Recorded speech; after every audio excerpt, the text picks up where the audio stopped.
Hello guys and welcome back to another video of our channel. So आज के lecture के अंदर हम स्टडी करेंगे लीनियर अलजेब्रा के अंदर प्रॉब्लम बेस्ड ऑन सबस्पेस। आज हमारे पास उसका तीसरा लेक्चर है और तीसरा एग्जाम्पल है। इसके पहले के दो लेक्चर के अंदर हमने सॉल्व किया था प्रॉब्लम बेस्ड ऑन सबस्पेस और दो एग्जाम्पल को हमने कंप्लीट किया था। आज हमारे पास तीसरा लेक्चर और तीसरा एग्जाम्पल है। काफी सिंपल और छोटा सा एग्जाम्पल है। वीडियो के अंदर एंड तक बने रहिएगा। कैसे सॉल्व करना है A to Z में आपको स्टेप बाय स्टेप बताऊंगा, आपको आसानी से समझ में आ जाएगा।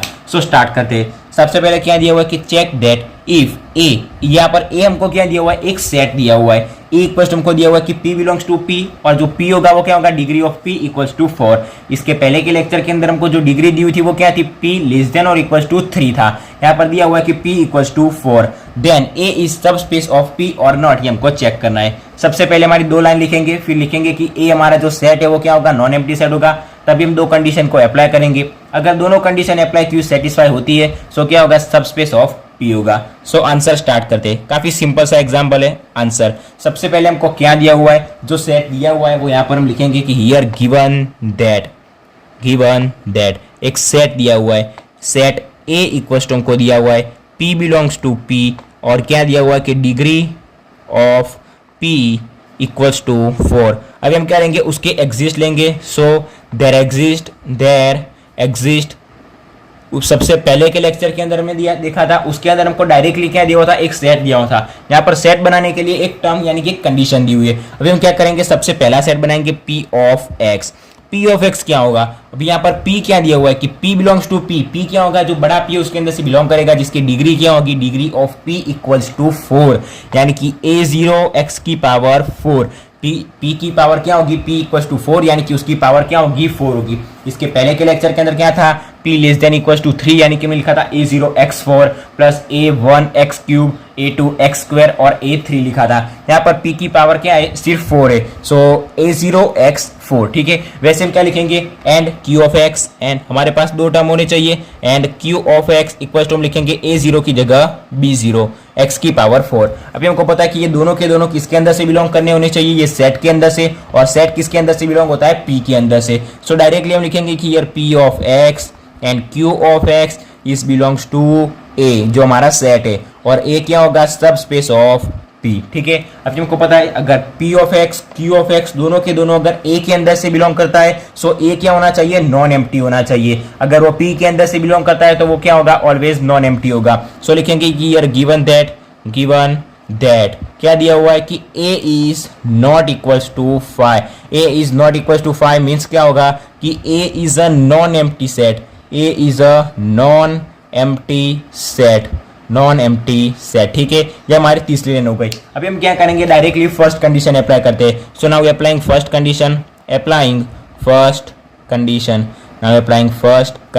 पहली कंडीशन हमको पता है हमारी कौन सी होती है, पहली condition. So P of X plus Q of X। अगर P ऑफ X और Q ऑफ X दोनों के दोनों अगर A के अंदर से बिलोंग करते हैं तो दोनों का एडिशन भी A के अंदर से बिलोंग होना चाहिए। So equals to P of X की वैल्यू है A0 X की पावर 4 प्लस इसकी वैल्यू है B0 X की पावर 4। सो हमको क्या मिलेगा, P plus Q of X equals to हम क्या लिख सकते हैं, X की पावर 4 को कॉमन ले लेंगे। सो A0 plus B0 into X की पावर 4। सो डायरेक्टली दोनों की दोनों पहली कंडीशन क्या हो गई, सेटिस्फाई हो गई। सो डायरेक्टली हम लिख देंगे कि पहले फर्स्ट कंडीशन इज सेटिस्फाइड, मतलब कि जो दोनों का एडिशन है वो किसके अंदर से बिलोंग करता है, सेट A के अंदर से। P of X Q of X belongs to A। So हम क्या लिख सकते हैं, so P of X plus Q of X दोनों का एडिशन भी किसके अंदर से बिलोंग करता है, सेट A के अंदर से बिलोंग करता है। So first condition is satisfied. अभी हम क्या लेते हैं, दूसरी कंडीशन लेते हैं। So now applying second condition.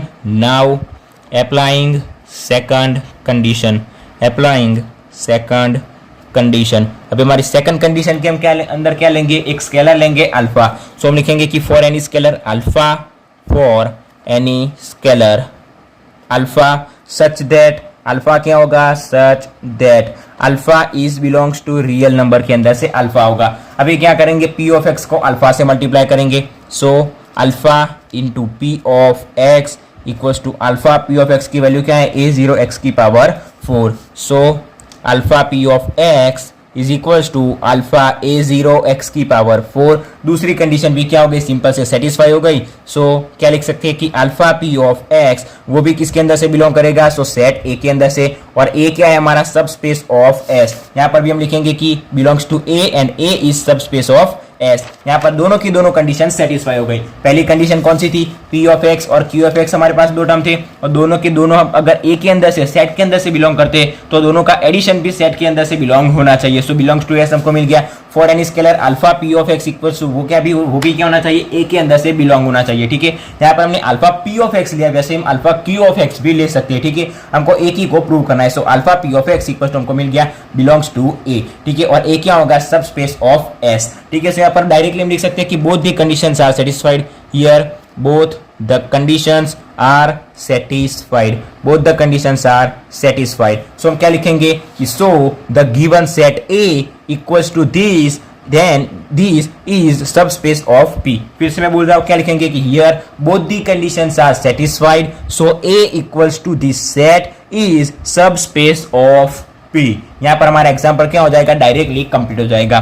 तीसरा एग्जाम्पल मैंने आपको पहले बोला, काफी सिंपल और छोटा सा एग्जाम्पल है। सबसे पहले फिर से बता देता हूँ कौन से दो स्टेप करेंगे। सबसे पहले अंदर हमको जो सेट दिया हुआ वो सेट लिखेंगे। सेट लिखने के बाद अगर हमको डिग्री वाला टर्म दिया हुआ है तो उसके अंदर से हम दो टर्म बनाएंगे, P of x, Q of x। इसको हम एक्स वाई भी कह सकते हैं, U भी कह सकते हैं, M N कुछ भी कह सकते हैं। लेकिन यहाँ पर A0 x की पावर 4 डिग्री वाला टर्म आता है तो हम क्या कहते हैं, P ऑफ x कह सकते हैं। फिर Q ऑफ x उसको हम कह सकते हैं। ठीक है, तो वो x वाला हम टर्म लेंगे। ठीक है, सो P ऑफ x और Q ऑफ x अगर किसके अंदर से बिलोंग करता है, A के अंदर से बिलोंग करता है, तो हमारी पहली कंडीशन क्या होगी कि उसका एडिशन भी A के अंदर से बिलोंग होना चाहिए। तो हमने उसकी सबसे पहली कंडीशन अप्लाई कर दी, जो क्या हो गई, सेटिस्फाई हो गई। फिर दूसरी कंडीशन के अंदर हम क्या लेंगे, एक स्केलर लेंगे अल्फा, उसको हम P ऑफ x से मल्टीप्लाई करेंगे, सो हमको कोई टर्म मिलेगा, वो भी किसके अंदर से बिलोंग होना चाहिए, A यानी कि हमारे सेट के अंदर से बिलोंग होना चाहिए। A0 x की पावर 4, P इक्वल्स टू हमको 4 दिया हुआ है, ये degree of P equals to 4, और A0 x की पावर 4 वो भी किसके अंदर से, ये इसके अंदर से बिलोंग करता है। सो ये term alpha P of x is belongs to A and A is subspace of S। So हमको दोनों की दोनों कंडीशन सेटिस्फाई हो गई। So both the conditions are satisfied, so given set A equals to is set is subspace of P। यहाँ पर हमारा example क्या हो गया, कंप्लीट हो गया। इसके नेक्स्ट लेक्चर के अंदर हम एक और तीसरा नहीं चौथा एग्जांपल देखेंगे। तीसरा एग्जांपल यहाँ पर कंप्लीट हो गया। इसके नेक्स्ट लेक्चर के अंदर हम चौथा एक और एग्जांपल देखेंगे, ताकि आपको आइडिया आ जाए कि एक और सबस्पेस का एग्जांपल कैसे सोल्व करना है। आज के लेक्चर के अंदर यहाँ तक। आशा रखता हूँ कि आपको ये एग्जांपल के अंदर A to Z सारी इन्फॉर्मेशन पता चल गई होगी। एग्जाम्पल को कैसे सोल्व करना है वो उसका भी आपको और से और ज्यादा आइडिया आ गया होगा। ठीक है, वीडियो अच्छा लगा हो तो वीडियो को लाइक और शेयर जरूर से करना, और अगर चैनल पर नए हो तो चैनल को सब्सक्राइब भी जरूर से कर देना। So thanks for watching guys.